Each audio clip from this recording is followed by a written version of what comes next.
Problems with Richard went back to when he first came on and was first involved in approvals. And I went out to breakfast with him at a convention, just to sort of a get to know you type thing. And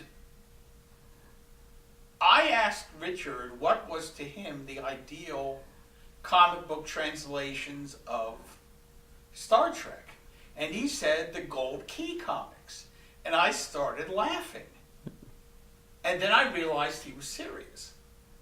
He thought Gold Key was the ideal Star Trek comic. And I basically kind of said, are you out of your mind? And that really kind of set the tone for the relationship, as Richard decided that I knew nothing about Star Trek. It kind of came to a head with the book Q and Law. Okay? I wrote Q and Law, and I loved that book. It's a good book. I've read that one. Thank you. And we sent it off to Paramount to be approved. Usually we would hear from them within 2 weeks. A month goes by. 2 months goes by. We're not hearing anything about Q and Law. My editor writes them and says, what's going on with Q and Law? Nothing. Several months have gone by. 5 months have gone by. We haven't heard from them. Okay?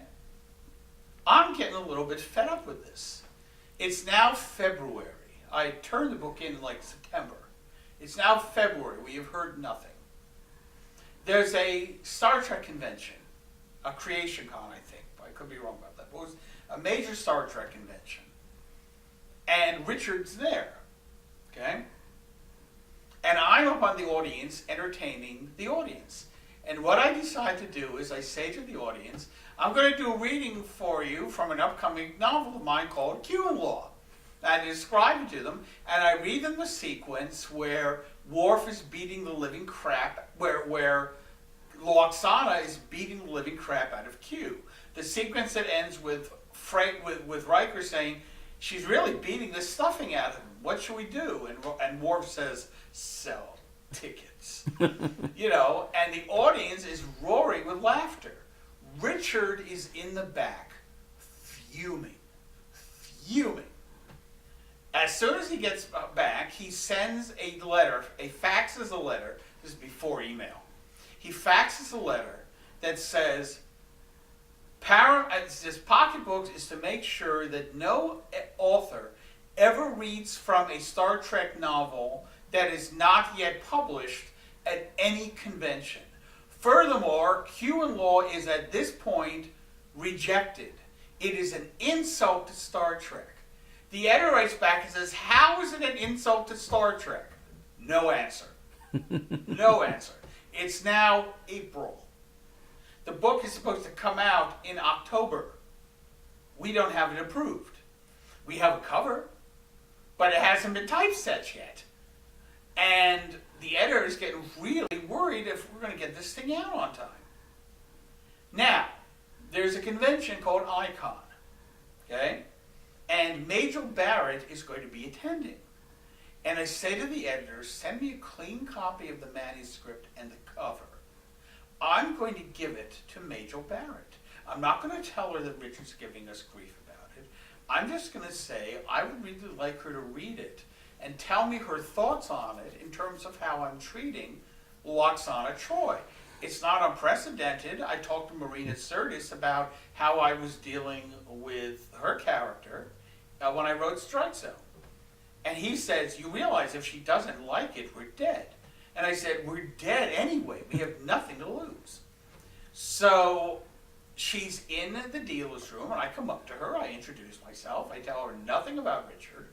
And I say to her, this is an upcoming manuscript that we have coming, and I'd be interested in your thoughts on how I treat Lwaxana. And she looks at it, and she says, I'm on the cover. And I said, yes, you are. And she says, I haven't been on a cover since 1993. And she says, I will read this on the plane ride back. Thank you. And I said, absolutely. And I gave her my contact information. I said, let me know what you think. On Monday, she bustles into the Paramount offices, raving about this wonderful new book called Q and Law. We had contacts inside, so we found out about this. And she's telling everyone what a terrific book this is. And really, we should make this into an episode. It's just fabulous. And she goes into Richard Arnold's office. And she says, Richard, have you read this wonderful new book called Q and Law? And Richard says, why no? I haven't, but I'll get right on that. Majel then calls me and raves to me, up one side and down the other, about this book. And she's citing all the sequences she loves. Meantime, Richard prepares a 4-page memo about everything he wants changed in Q and Law. And I'm reading over it, and I am thrilled because 90% of the things that he wants changed, Majel loved. That line with Worf saying sell tickets, he wants that out. Majel loved that line. So we went through his memo, and I gave in on about 10% of the changes that were pure BS that didn't bother me.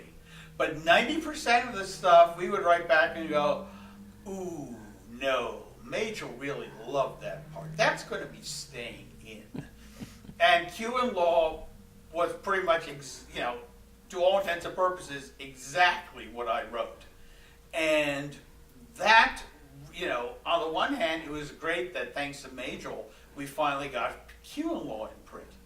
On the other hand, it pretty much screwed the pooch in terms of Richard ever being supportive of anything that I ever wrote.